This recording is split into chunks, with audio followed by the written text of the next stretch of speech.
है सी व्यंजकों की डिग्री, और इन व्यंजकों का एक पदीय, द्विपदीय, त्रिपदीय नाम के आधार पर है।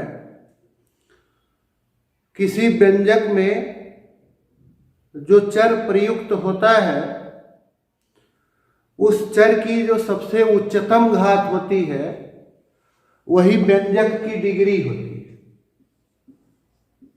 व्यंजक की डिग्री ये अलग है और पद की डिग्री अलग है, चर की उच्चतम घात।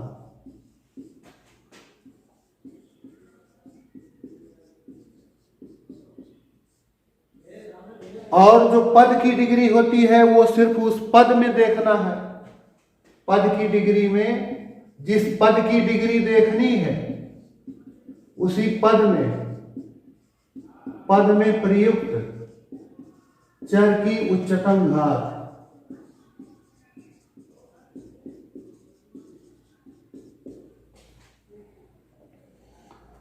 जैसे पहला सवाल है, निम्नलिखित व्यंजकों में पदों की संख्या बताइए।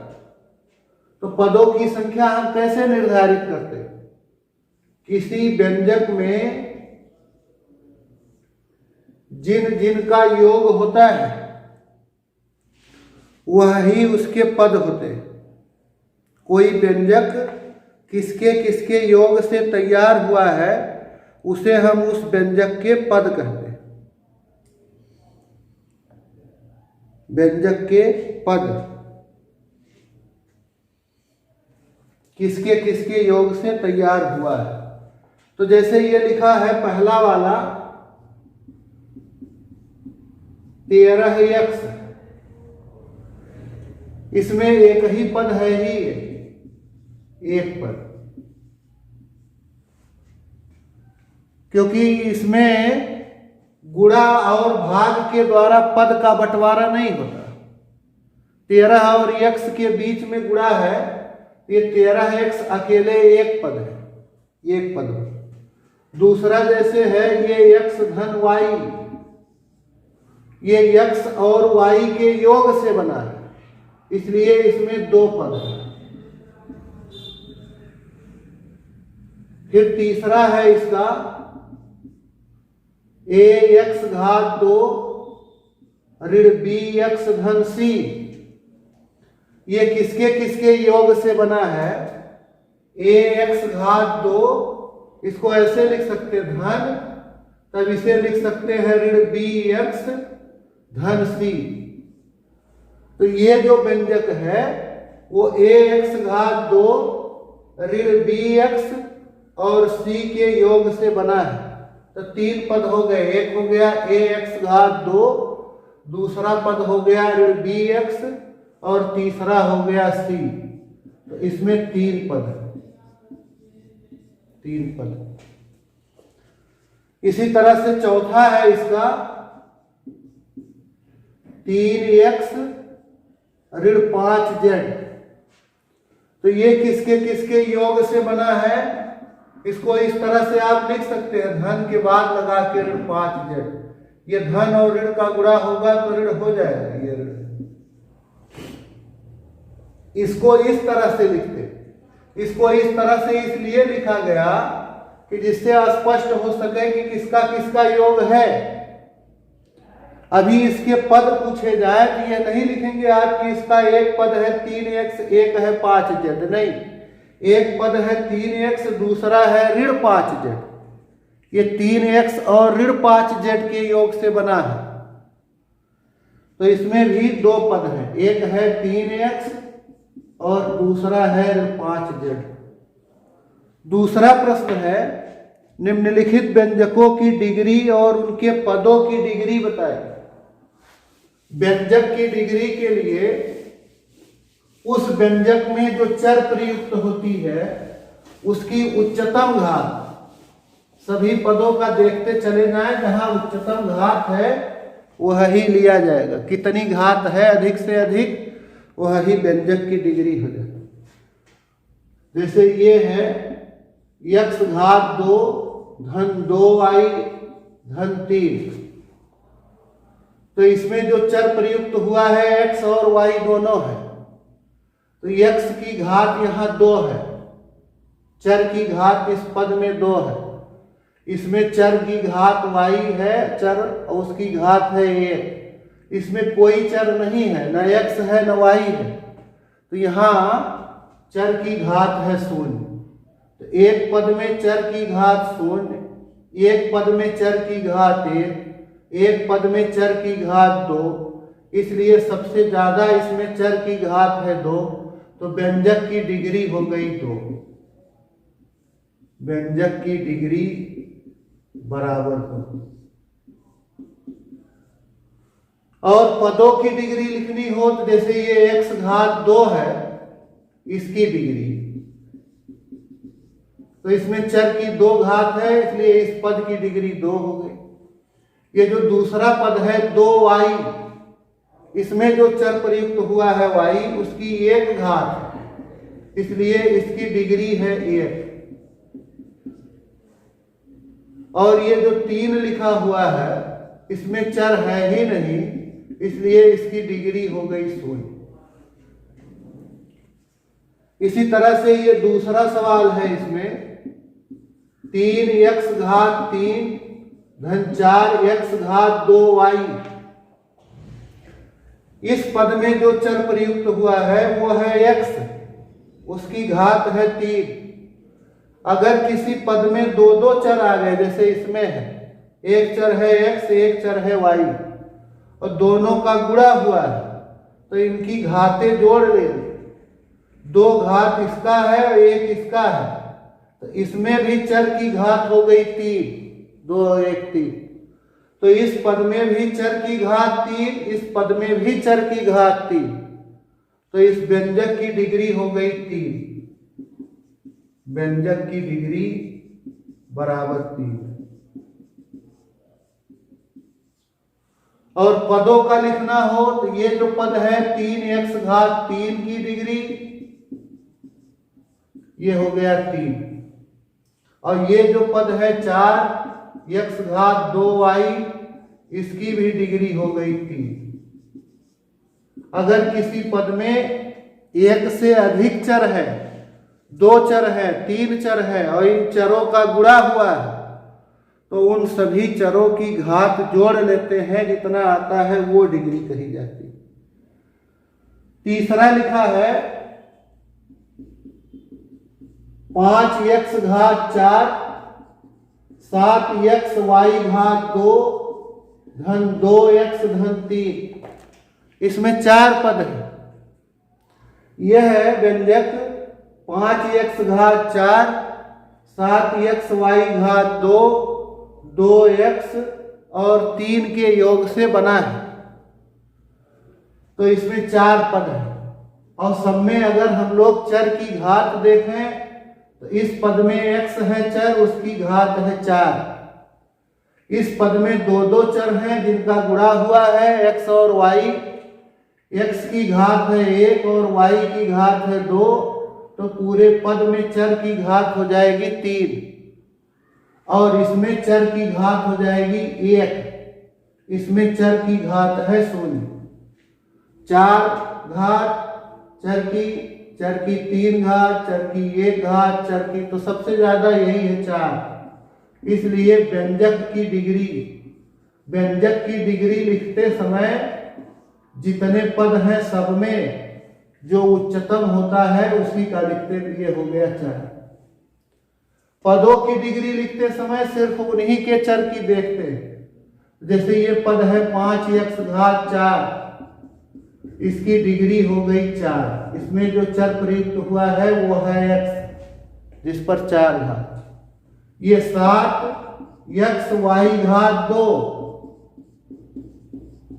इसकी डिग्री, इसमें 2 चर हैं, एक है x और दूसरा है y, तो इन दोनों की घात का योग हो जाएगा 3, इसके लिए 3 हो गई। एक पद है ये 2x, इस 2x की डिग्री हो गई 1, इसमें जो चर प्रयुक्त हुआ है उसकी 1 घात। और ये जो पद है 3, इसमें कोई चर है ही नहीं। अगर आप इसके साथ कोई चर लगा के लिखना भी चाहेंगे तो x की घात 0,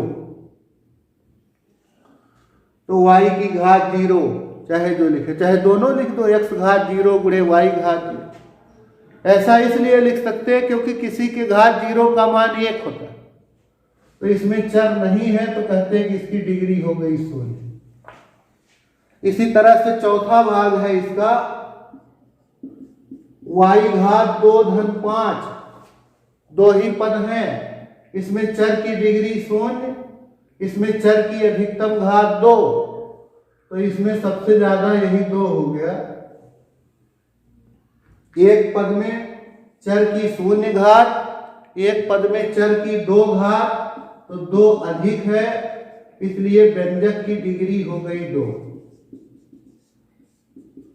और जब पद का लिखेंगे तो ये जैसे y घात 2 है, इसकी डिग्री हो जाएगी 2, और ये 5 जिसमें चर रास है ही नहीं, इसलिए इसकी डिग्री हो गई 0।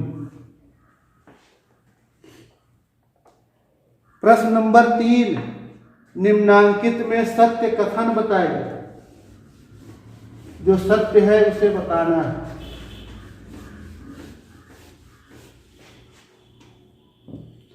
जैसे पहला लिखा है 5x घात 2yz द्विपद व्यंजक है।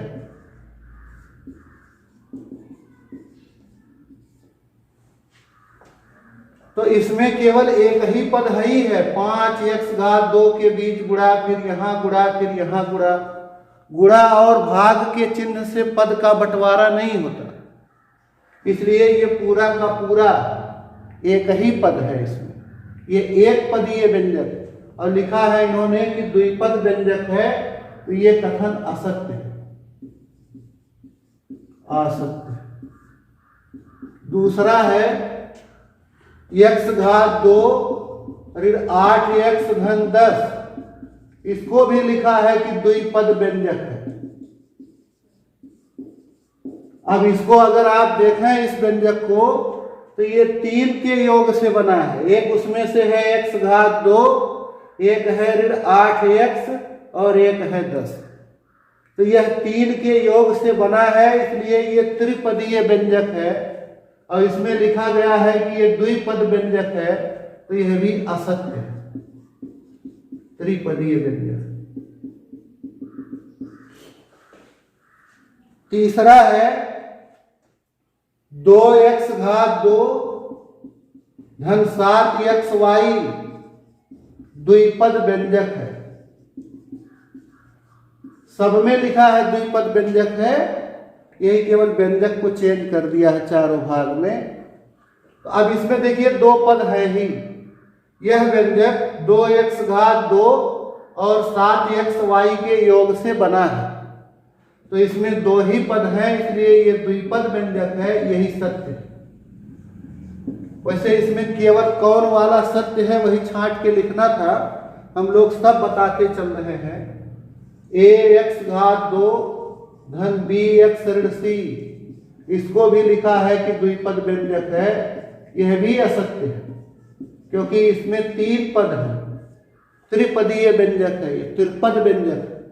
यह ax घात 2 और bx और ऋण c के योग से बना है, तो इसलिए इसमें 3 पद है, यह त्रिपदीय या त्रिपद व्यंजक है, तो यह भी असत्य है। प्रश्न नंबर 4, निम्नांकित में एक पदीय, द्विपदीय एवं त्रिपदीय व्यंजक बताइए। अब भी यही बताना है। जैसे पहला लिखा है, चौथे का पहला 3xy धन 7, तो यह व्यंजक 3xy और 7 के योग से बना है। इसमें 2 पद है, एक है 3xy और दूसरा है 7। जिसके जिसके योग से बना है, अगर उसके पूर्व धन का चिन्ह है तो धन कहना आवश्यक नहीं है, लेकिन ऋण का है तो ऋण कहा जाता है। ये न कहा जाए कि ये धन 3xy और धन 7 के योग से बना। तो इसमें दो पद हैं, इसलिए ये द्विपदीय व्यंजक है, द्विपदीय व्यंजक।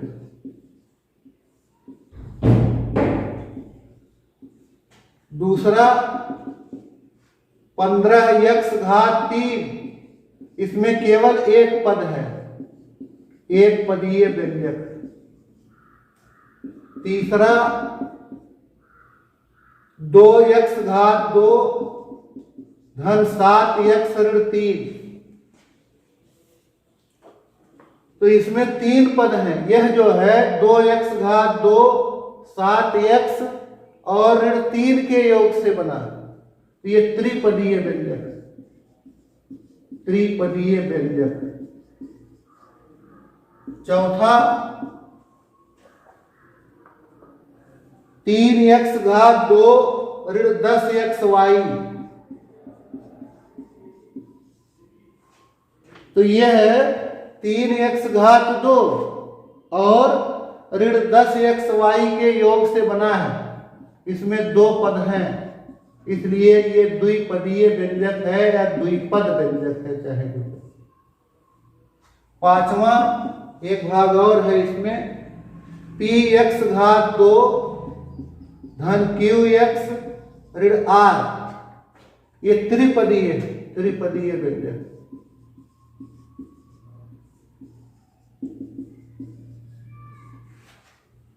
प्रश्न नंबर 5,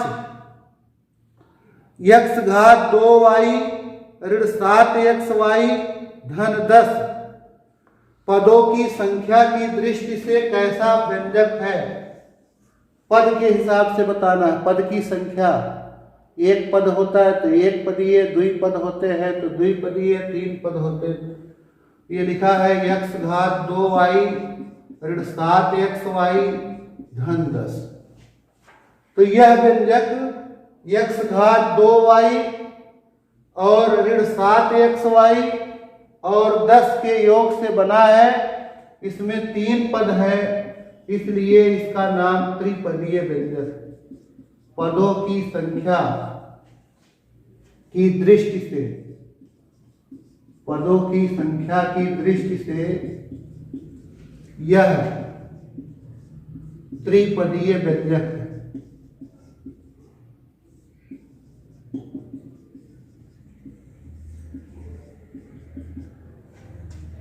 छठवां है,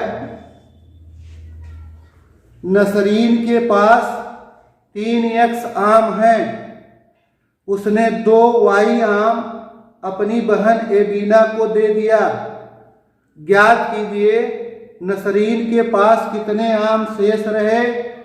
दूसरा भाग है शेष आमों की संख्या में कितने पद है।